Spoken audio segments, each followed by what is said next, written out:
Assalamualaikum warahmatullahi wabarakatuh. Waalaikumsalam warahmatullahi wabarakatuh. Gimana kabarnya hari ini anak-anak? Baik, Bu. Alhamdulillah. Sehat semua? Sehat, Bu. Alhamdulillah. Ada yang nggak turun hari ini? Ada, Bu. Siapa? Larasati kemana? Sakit. Muhammad Thayyib? Sakit. Ya, kita doakan semoga Larasati dan Thayyib segera sehat kembali ya. Oke, sebelum mulai pembelajaran hari ini, kita menyanyikan lagu Indonesia Raya dulu ya. Silahkan berdiri. Indonesia tanah airku, tanah tumpah darahku. Kita berdoa dulu biar pelajaran yang kita serap hari ini bermakna ya. Bisa minta tolong ketua kelas untuk memimpin doa? Silahkan aja. Sebelum kita mulai kegiatan, marilah kita berdoa. Berdoa dimulai. Berdoa selesai. Terima kasih Najib. Biar lebih semangat, kita kembali ke masa-masa TK dulu ya. Masih ingat tepuk semangat? Saya kasih contoh ya. Ini, tepuk semangat.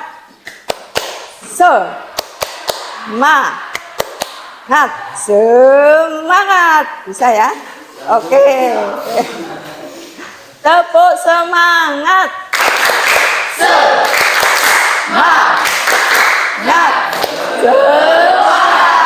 Oke. Sudah semangat semuanya? Belum? Mau diulangi lagi? Cukup. Oke. Jadi ini saya mau bagikan lembar, ini berisi pertanyaan tentang motivasi kalian tentang pembelajaran hari ini. Jadi yang punya HP, saya bagikan linknya, nanti bisa dikerjakan lewat HP-nya.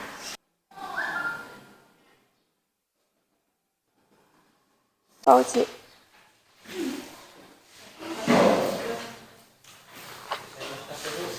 Pakai HP Juni. Silahkan dikerjakan. Nggak apa-apa. Nanti pinjam temannya.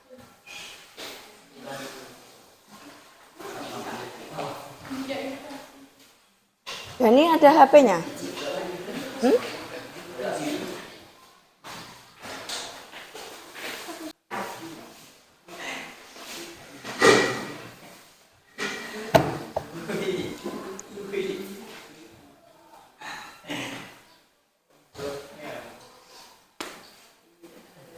Ya. Ya, Fatimah.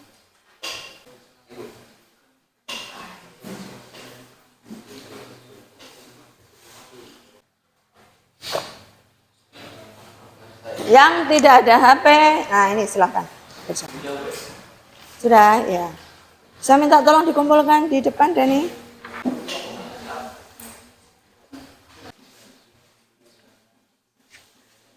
Sambil menunggu temannya yang mengerjakan, kita mau membuat kesepakatan kelas atau peraturan di kelas selama pembelajaran saya. Kita belajar hari ini sampai pertemuan berikutnya itu namanya PJBL, Project Based Learning atau pembelajaran berbasis proyek. Tujuannya dengan pembelajaran PJBL, dengan model pembelajaran PJBL, kalian nanti dapat mengklasifikasikan zat berdasarkan wujud dan komposisinya dengan tepat. Kemudian dapat mendeskripsikan metode-metode pemisahan campuran dengan jelas. Membuat alat pemisah campuran. Jadi tujuan nanti kalian bisa membuat alat untuk memisahkan campuran. Jadi ini ada gambar. Coba, gambar apa itu? Ada anak yang mandi di sungai. Satunya? Orang yang sedang mencuci di sungai. Di Tanjung Palas ini kan letaknya di bantaran Sungai Kayan kan. Jadi masih banyak warga di situ yang mandi di sungai, nyuci baju di sungai. Kadang ada itu nyedot air untuk minum air sungai, ya kan? Masih ada. Dan kalian kan lihat sendiri, Sungai Kayan itu tidak selalu jernih. Ya, kadang-kadang berlumpur kalau lagi banjir itu ya.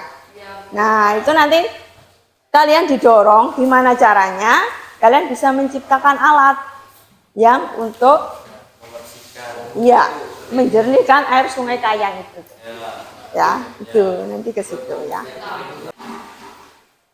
Nah, materi itu dibagi menjadi dua, ada zat tunggal dan campuran. Zat tunggal itu dibagi dua lagi, ada unsur dan senyawa. Kalau campuran ada dua, campuran homogen dan heterogen. Campuran homogen itu ada yang namanya contohnya larutan. Kalau campuran heterogen itu contohnya koloid dan suspensi. Nah, materi itu apa sih? Ada yang tahu materi itu apa? Siapa Sari? Ya, apa Sari? Materi apa? Merupakan suatu yang mempunyai massa dan dapat menempatkan ruang. Sesuatu yang mempunyai massa dan Dapat menempati ruang. Ya, ada di situ. Ya, materi. Jadi kan tadi pagi saya sudah ngasih soal untuk tes diagnostik ya. Nah, tujuan saya itu untuk mengelompokkan kalian. Jadi kalian nanti saya bagi menjadi 4 kelompok.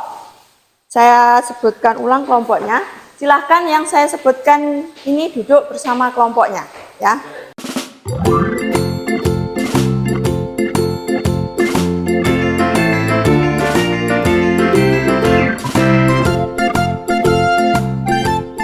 Nah, itu tadi contoh-contoh pemisahan campuran dalam kehidupan sehari-hari. Sekarang sudah saya bagikan LKPD-nya. Silakan diskusi dengan kelompok. Satu lagi, ya. Silakan diskusi dengan kelompoknya. Pertanyaannya dijawab, ya.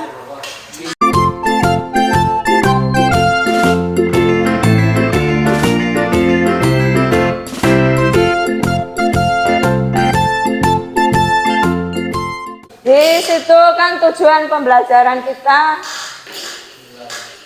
proyek kita untuk pertemuan berikutnya menciptakan alat pemisah campuran. Ya, kalian tadi yang ada masalah tadi tentang penggunaan air sungai tadi, jadi kalian diminta untuk menciptakan alat untuk menjernihkan air.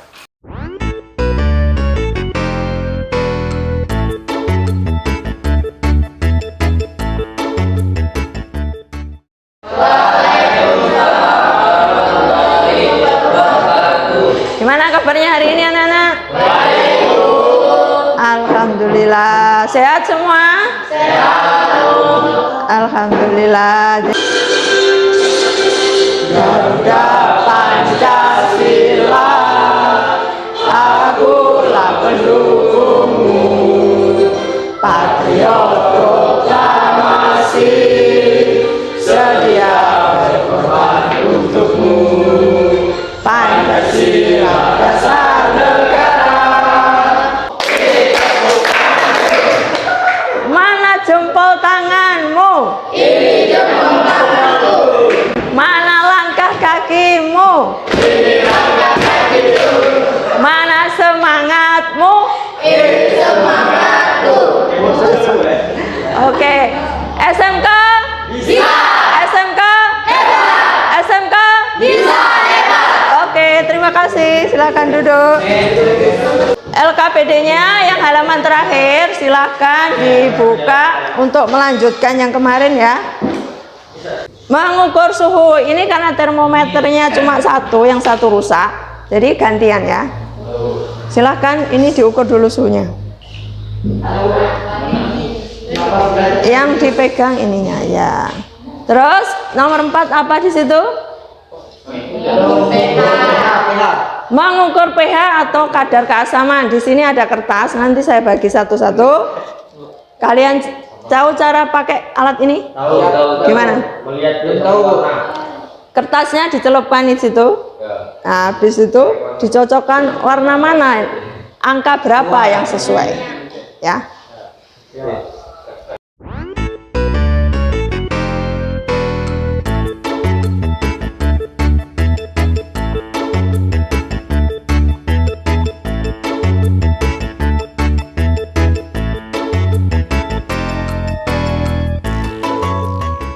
Ini kan 20, ini 30. Berarti kalau angkanya di sini ini berapa berarti? 29. Kalau melihat ini lurus dengan mata kita, lurus dengan ini. 28. Berapa? Iya, 28. Jadi 28. Ya. Sudah ya? Berapa? pH-nya berapa? 7. Oke, sekarang ini.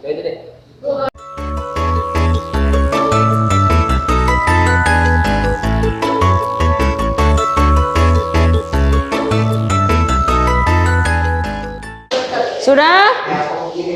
Kalau yang sudah lengkap ngisinya keempat-empatnya tadi, sekarang airnya disaring. Silahkan airnya disaring ke alat penyaringan kalian.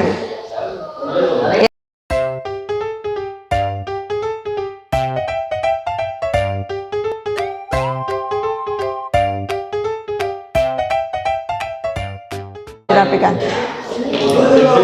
Sudah, siapa yang mau presentasi ke depan duluan? Kelompok. Ya, silahkan. Assalamualaikum warahmatullahi wabarakatuh. Waalaikumsalam warahmatullahi wabarakatuh.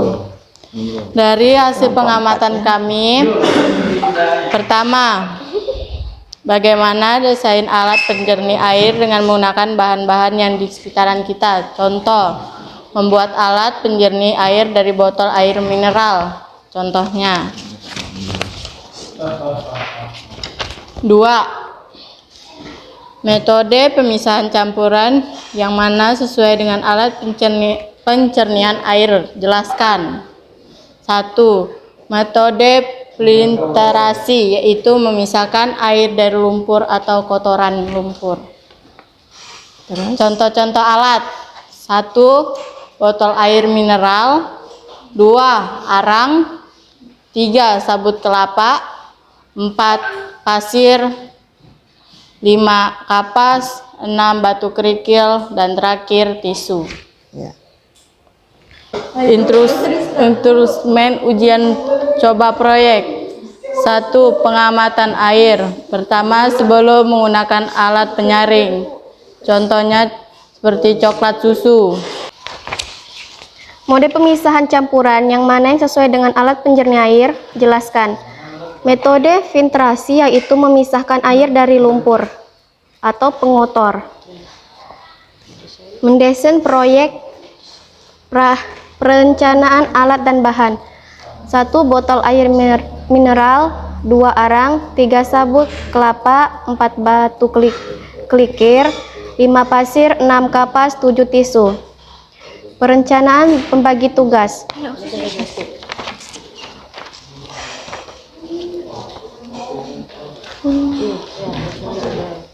Susunlah jadwal pengerjaan proyek seperti tampak pada tabel berikut. 1. Mengamati warna air sebelum menggunakan alat penyaring coklat susu. Setelah menggunakan penyaring, air sedikit jernih. 2. Mengamati kadar lumpur dalam air. Sebelum menggunakan alat penyaring terdapat sedikit lumpur. Setelah menggunakan alat penyaring masih ada sedikit lumpur. 3. Mengukur suhu. Sebelum menggunakan alat penyaring 28. Setelah menggunakan alat penyaring 29. 4. Mengukur pH.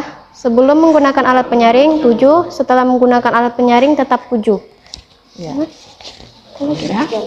Sekian dan terima kasih. Oke, silahkan yang mau bertanya atau menanggapi. Setelah kita melakukan pembelajaran dari kemarin, pertemuan pertama, sekarang pertemuan kedua, Apa kesimpulan yang kita dapatkan dari pembelajaran ini? Siapa yang mau membantu Ibu menyimpulkan? Ya, Juni, silahkan Juni. Kesimpulan, untuk membuat alat penjernih air, kita bisa menggunakan bahan-bahan di sekitaran kita. Contohnya arang, kerikil, pasir, sabut kelapa. Oh ya, ya, terima kasih Juni. Ya, yang lainnya? Berdasarkan wujudnya ada 3 zat, yaitu zat padat, zat cair, dan zat gas. Ya, jadi zat berdasarkan wujudnya ada 3, zat padat, Zat zat cair, cair, dan zat gas. Ada yang lain lagi yang mau menyimpulkan? Metode pemisahan campuran ada 6, yaitu Ya. 1. Filtrasi penyaringan, 2. Kristalisasi, Ya, 3. Dekantasi, ya, 4. Sublimasi, ya, 5. Distilasi, Ya. 6. Kromatografi. iya. Tadi ada metode pemisahan campuran sudah disebutkan Wawan tadi ya. Oke. Jadi sekarang sebelum kita akhiri, saya mau membagikan instrumen untuk refleksi. Yang punya HP silakan dilihat di grupnya, saya bagikan linknya ya.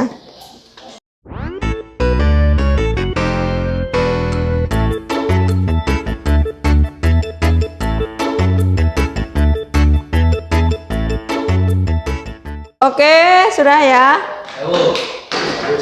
Pelajaran berikutnya tentang perubahan materi, silahkan kalian pelajari di rumah sebelum masuk pembelajaran perubahan materi ya.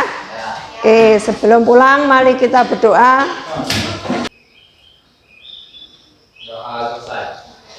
Oke, silahkan pulang.